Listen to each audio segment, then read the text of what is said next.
जो जुनून, जो जोश, जो आग, जो तड़फ लेकर के मैं लगा। अरे भाई गलत क्या है इसमें? जब इतने लोग हैं, कुछ लोग जिले में ऐसे हैं जो सुबह से शाम तक ताश ही खेलते रहे, ये मारा नेले पे देला। अरे नेले पे देला तो मार दिया, इससे हुआ क्या कि खेत में दाने हो गए तेरे, कि बाढ़ को नौकरी मिल गई, रोजगार मिल गया, बच्चों का कैरियर बन गया। अब फिर और यूं पता नहीं, मैं तो बचपन से देखता हूं, मुझे आश्चर्य होता है ये बावड़ापन की करो। बस कागज ना यूं उछल उछल के मारेंगे जैसे हिंदुस्तान पाकिस्तान की लड़ाई उड़ाई हो रही हो। ताश खेलने में लगे हुए हैं, खेलने का जुनून है। सुबह यूं पहनाओ उनमें और फिर उसमें रड़ा दे। मैंने कहा क्या कर रहे हो? बोले इसमें उल्टी पुल्टी कर रहे। वो ताशों में उल्टी पुल्टी करने में लगा रहा है, देश में उल्टी पुल्टी कर देता इतनी देर में। तो गए दिन हो गए ताश खेलते खेलते बावड़े। ताश खेलने में लगे, आपस में बात ही छोकने में लगे, हुक्का पीने में लगे और एक दूसरे की निंदा स्तुति में, सीरियल देखने में लगी है माताएं बहनें। तुम नहीं लगी हो, जो यहां नहीं आई उनकी बात कर रहा। सीरियल देखने का जुनून, ताश खेलने का जुनून, बिना मतलब के। अरे भैया ये जुनून पालो, और ये जुनून देश में खड़ा हो चुका है और अब ये बदलाव आएगा और हमारी आंखों के सामने आएगा और हम अपने हाथों से लेकर के आएंगे। इसके लिए आज आपको बुलाया है कि ये अब भैया, अब आप लोगों को ना ऐसे संकल्प के साथ काम करना है कि अब देश की व्यवस्था को मैं बदलूंगा, देश की नीतियों को मैं बदलूंगा, देश का उसको सही नेतृत्व मिले इसके लिए मैं पुरुषार्थ करूंगा। सात्विक लोगों की सबसे बड़ी समस्या यह है, बोले हम तो ठीक है लेकिन हम सबको ठीक करने का ठेका हमने नहीं ले रखा है। और ये बुरे लोग ऐसे हैं, भ्रष्ट लोग ऐसे हैं, ये कहते हैं कि इस सारी दुनिया पर राज करने का ठेका हमने ले रखा है। तो हमने इनको चैलेंज किया है कि ये संसार हमारे भगवान का है, ये शैतान का नहीं है। भगवान का ये संसार है तो इसमें भगवान का ही साम्राज्य कायम होगा, सत्य धर्म और न्याय का ही साम्राज्य कायम होगा। भाई शैतान ने बनाया होता भगवान तो शैतान राज करते, कोई दिक्कत नहीं थी। ये संसार किसने बनाया? ये सारा क्रिएशन भगवान का। और हमें किसने बनाया? हमारा बाप कौन है? हमारा मालिक कौन है? तो तुम्हारे बाप की संपत्ति पर कोई दूसरा कब्जा करने दोगे? हाँ बोला बब्बा, यदि हमारी जमीन में कोई दूसरा घुस जाए तो तुम्हारे बाप की संपत्ति पर कोई दूसरा कब्जा करने की कोशिश करता है, तुम्हारे पिता के साम्राज्य को कोई दूसरा ध्वस्त करता है, कोई लूटता है, तो उसको लूटने दोगे? बोले बाबा ये तो हमारी खानदानी, हमारा वो है, हमारी संपत्ति है, विरासत है, उसको हम कैसे नष्ट होने देंगे?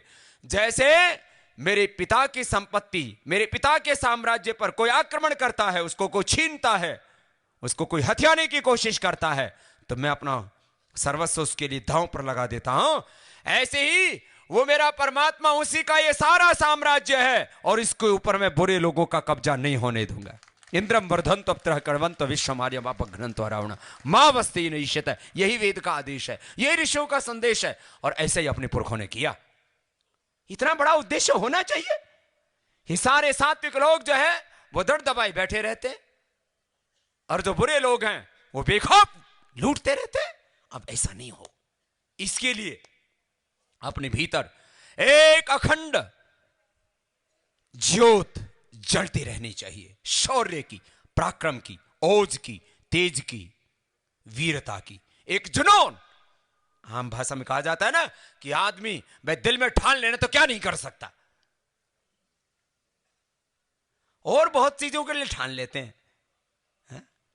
जवान छोरे छोरी यूं कह मैं तो भागूंगा, मैं भागूंगी, कितना ही रोक लो मां बापू, भाग के मानना है। ठान ली तो मैंने ठान ली और आपने ठान ली कि इन भोंदू और पप्पुओं का राज हिंदुस्तान में कायम नहीं होने देंगे।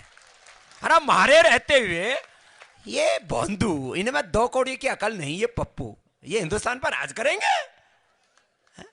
ऐसा सबको संकल्प ले लेना चाहिए कि मैं ईश्वर पुत्र हूं, मैं ऋषियों की संतान हूं, मैं राम और कृष्ण का वंशज हूं, मेरे रहते हुए इन बुरे लोगों का राज में हिंदुस्तान में कायम नहीं होने दूंगा।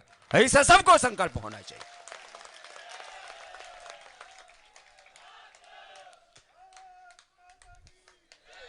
तो ऐसी प्रबल भावना एक क्षण के लिए भी हमारा संकल्प टूटे नहीं, अखंड रहे हमारा, और ऐसा हम कर सकते हैं। अरे छोटे छोटे लोगों ने हमेशा दुनिया में बड़े काम किए, मैंने कई बार उदाहरण दिया आपको। डॉक्टर मार्टिन लूथर किंग एक छोटी सी चर्च में पृष्ठ था। डॉक्टर मार्टिन लूथर किंग एक छोटी सी चर्च में एक पृष्ठ था, एक पुजारी था, लोगों से प्रार्थना किया करता था। 50 से ज्यादा लोग उसमें नहीं समा पाते। अटलांटा में अभी मैं गया था पिछले दिनों, जब स्वामी विवेकानंद की 7 शताब्दी पर शिकागो में मुझे भाषण देने के लिए बुलाया कि बाबा जी आओ, फिर से यीशु की संस्कृति का उद्घोष आप पूरी दुनिया को दो। आज फिर से वेदांत के उपदेश की आवश्यकता है पूरी दुनिया को। डॉक्टर मार्टिन लूथर किंग क्या क्या उस आदमी ने, जरा सुनना। आप लोग छोटे छोटे कामों में उलझ करके रह जाते हो कि ये कैसे होगा, ये कैसे होगा। यदि मैं ऐसा सोचता तो आज मैं भी गांव में भेड़ बकरियां भैंसिया ऊंट चरा रहा होता। कैसे होगा, कैसे होगा। डॉक्टर मार्टिन लूथर किंग ने वो काम किया। 1966 तक अमेरिका में ब्लैक लोगों को वोट देने का अधिकार नहीं था। अभी की बात कह रहा हूं, 1966। आप में से बहुत से लोग तो उस समय जवान हो चुके होंगे, किसी की 20-25 साल की उम्र हो चुकी होगी। 1966 तक, 1920 तक वहां महिलाओं को वोट देने का अधिकार नहीं था। पूरे यूरोप और अमेरिका में वो अलग बात है। महिलाओं ने फिर आंदोलन किया और जो है उनको वोटिंग राइट भी दिया। अब तो बहुत से देशों की प्रेसिडेंट हैं और सब पूरी दुनिया को चला रही है। आधी दुनिया की जो आबादी है वो भी गौरव के साथ जी रही है। हिंदुस्तान में भी बहुत नाइंसाफी हुई, बाहर तो इनमें आत्मा ही नहीं मानते थे। खैर, 1966 से पहले अमेरिका में ब्लैक लोगों को वोट देने का अधिकार नहीं था। उनके साथ पशुओं जैसा व्यवहार होता था। जहाज में भर के लेके जाते थे, पूरे नीलाम कर दिए जाते थे और लोग उनसे अपने खेतों में काम कराते थे, अपने घरों में काम कराते थे, जानवर की तरह उनके साथ व्यवहार करते थे। 1966 तक यह हालत थी। उस व्यक्ति ने उसके लिए संघर्ष किया, तब किया, बाद में चाहे उसको गोली से मार दिया गया, वो अलग बात थी। लेकिन 1966 में डॉक्टर मार्टिन लूथर किंग ने अपने जीते जी ही ब्लैक्स को वोटिंग राइट ही नहीं दिलाया। आज दुनिया का सबसे ताकतवर मुल्क कहलाता है अमेरिका, वहां का राष्ट्रपति ब्लैक आदमी है। इसको कहते हैं परिवर्तन। और इस परिवर्तन की अगुवाई किसने की? डॉक्टर मार्टिन लूथर किंग ने। वो क्या था? एक चर्च के अंदर छोटा सा पादरी था।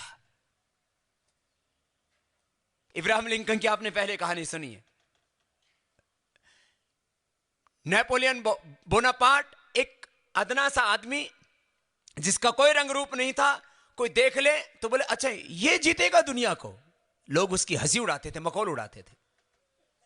हिटलर तुतलाता था, बोलते समय ठीक से बोल नहीं पाता था, लोग उसकी मजाक उड़ाते थे। छोटा सा कद था, गरीब घर में पैदा हुआ था। जिस घर में पैदा हुआ हिटलर, उस घर में चारों तरफ से सीलन आती थी, उसमें घुटनों होती थी। लेकिन उसने उसके अंदर संकल्प था कि इस दुनिया में आर्यों का राज होना चाहिए और मैं आर्य वंश में पैदा हुआ हूं। आर्यों का ही कोई ही पूरी दुनिया में राज करने का अधिकार है। मैं पूरी दुनिया में अपना साम्राज्य फैलाऊंगा। और वो व्यक्ति निकल पड़ा और उसने वो परिवर्तन करके दिखा दिया जो कभी किसी ने सोचा नहीं। मैं ठीक है, उसकी क्रूरता की कोई मैं प्रशंसा नहीं कर रहा हूं। मैं कोई यहां नेपोलियन बोनापार्ट का कोई आदर्श के रूप में प्रस्तुत नहीं कर रहा हूं, लेकिन एक छोटी सी बात कह रहा हूं। अरे भैया, जो पूरी दुनिया का इतिहास ऐसे ही लोगों से भरा पड़ा है। पूरी दुनिया का इतिहास, चाहे यूरोप हो, चाहे अमेरिका हो या मिडिल ईस्ट हो, आज तक भी लोगों को यह पता नहीं लगा कि ईसा मसीह के बाप का नाम क्या था। एक कंवारी के गर्भ से पैदा हो गए, ऐसा कहा जाता है। जिसको अपने बाप का नाम नहीं पता हो, उसको कितनी गिलानी होती होगी उस बेटे को, उस संतान को। लेकिन जिसको अपने बाप का नाम पता नहीं, आज पूरी दुनिया के करोड़ों लोग उसको फॉलो करते हैं। आदमी के अंदर एक संकल्प होना चाहिए, एक जज्बा होना चाहिए। हिंदुस्तान के भी ऐसे ऋषिमुनियों के उदाहरण सैकड़ों हजारों की संख्या में भरे पड़े हैं। अतीत के झरोके में हम झांक करके देखते हैं तो ये हमारी बातें सामने आती हैं, और वर्तमान में